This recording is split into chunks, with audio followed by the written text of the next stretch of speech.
Hey, hello. It is day 20. I had to check my calendar. I was going to just upload a discussion about our knit along lace and how it was going, but apparently that either disappeared in the vapors of the planet or I never recorded it and I just spoke to my phone in a pedestal for 10 minutes. I don't know where it went. So I'm going to re-record it for you.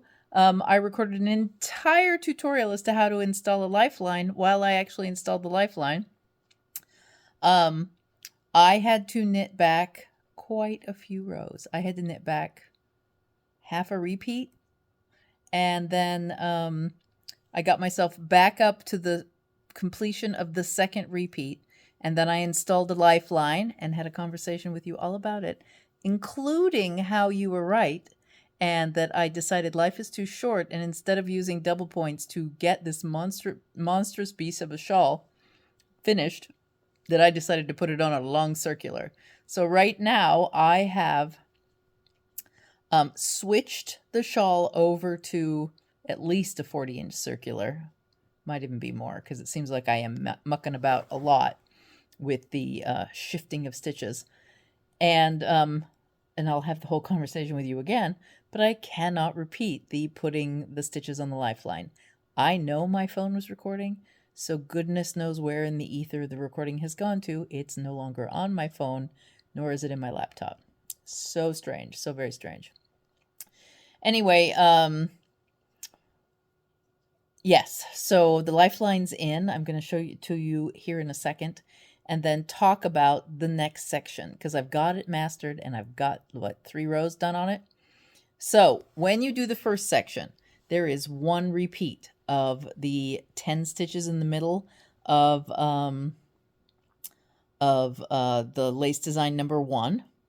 When you go to the second repeat, there are 3 repeats of the 10 stitches and then 2 of the borders, 1 each, right? On the first, when you first start the row, you do the one on the left, you go across the middle 1, 2, 3 times, and then you go to the one on the right, and then you start again on the one on the left across the shawl. On the third repeat, you're doing all of that, only there are 5 repeats of the 10 stitches in the middle. So 1, 3, 5, 10 stitches, 5 repeats of that one in the middle, and then you do the borders right and left, right and left, right and left across the shawl till you get to the end where it's just the one on the left. Okay, hope that makes sense for you because it was an epiphany for me. I did it and got a repeat of 4, and I'm like, that doesn't seem right. That doesn't feel right. And then on the next one, I got a repeat of 5, and I'm like, oh, this isn't right. So then I texted Kelly, and Kelly put it in my brain. 1, 3, 5 totally makes sense. It's a math thing, and I know this math thing, but why I couldn't see it when I was in the throes of knitting makes total sense, right? That's how knitting works.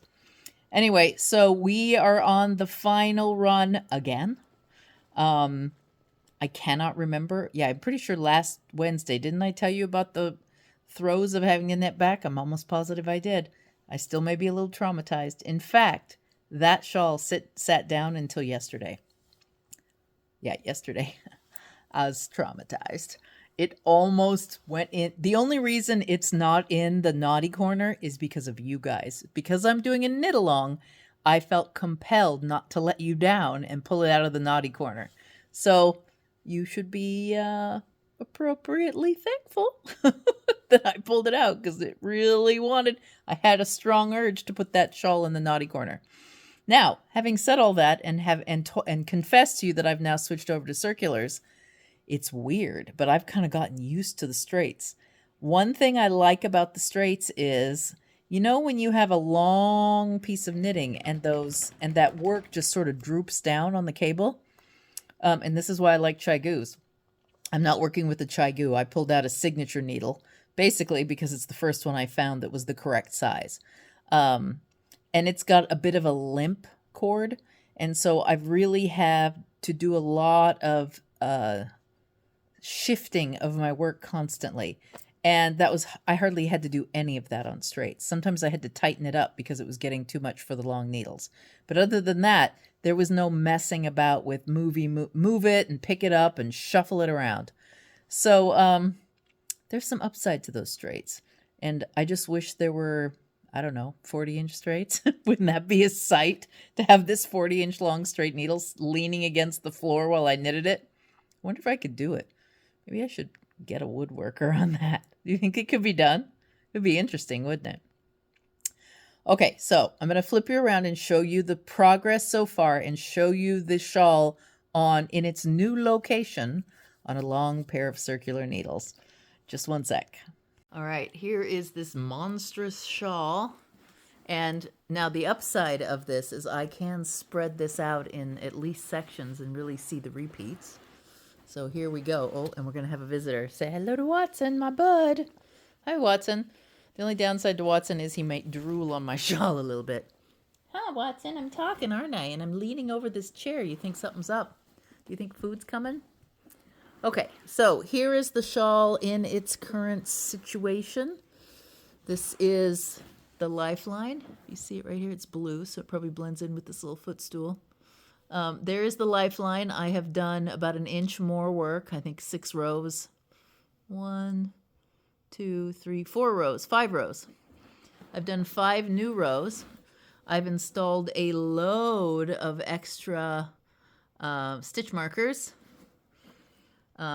Marking again, and I think I told you this before, all the little stitch markers mark the gap between the 10 stitch repeats for the lace, and all the big stitch markers, there's one. I have different kinds of big stitch markers, but yellow ones, I have some hexagons that mark it, and then I have my little cat stitch markers, which you can get in the shop, by the way. Aren't they cute? Look, little metal stitch markers with ears. Aren't those the coolest? I'll have to make sure Kelly still has them listed because we do have them still. And then the other ones are just plain large stitch markers. Almost every one of these we have in the shop.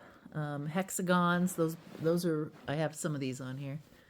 This is what happens when there's another kitty.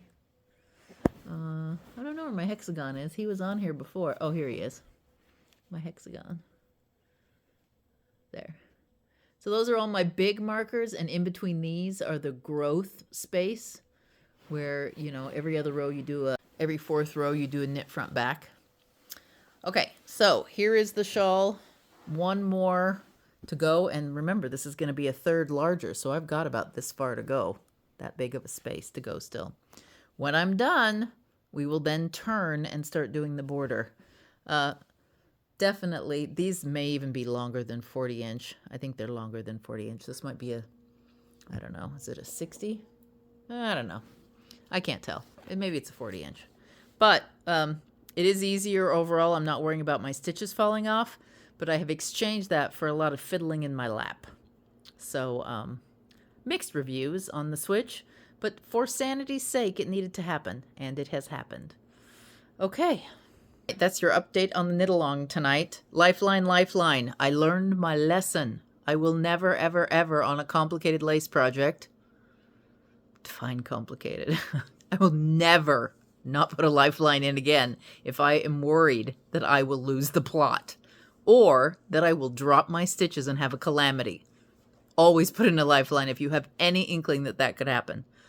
Another thing I've learned, Post-it notes and stitch markers. Why do I have to relearn this stuff every time? I know all this. When I teach my classes for lace knitters, guess what I say to them? Post-it notes, stitch markers, lifelines. Super important. But do I follow my own advice? Sometimes I don't.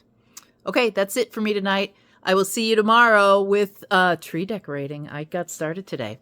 I hope you enjoy this video. If you do, subscribe to the channel and give us a thumbs up. Leave a comment. How is your Christmas knitting going? Are you working on this shawl? How is it going? Do you have any questions, concerns, needs? Please let me know and leave a comment in the comments below. See you tomorrow. Bye.